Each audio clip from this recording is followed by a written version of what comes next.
I'm an artist from London. I was born in Croydon and I've lived all over southeast London. I think the city has really informed the way I think about performance and history. I'm interested in both London's industrial past, but also entertainment. I feel like it's a place where histories are transmitted.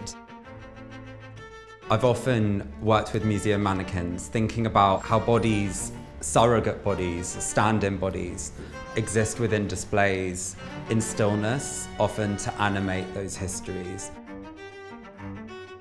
I'm interested in the history of the diorama and how scenes are constructed.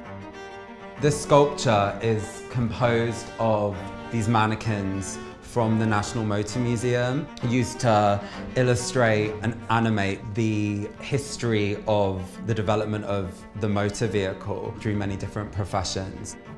I wanted to reassemble them so that they are clustered like a crowd and they're caught and held together with this tug-of-war rope.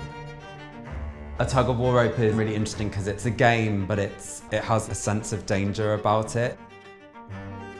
In reassembling them into a mass, I wanted to both acknowledge and unsettle their history. They're no longer arranged neatly into scenes of progress, but gathered together as something more chaotic, more uncanny. Museums, archives, film sets, they all have ways of staging history, but those stagings aren't neutral. They're shaped by ideology, by entertainment. I'm remaking and restaging elements of the past, exposing these slippages. The points where representation doesn't quite line up with reality, where authority starts to look more shaky.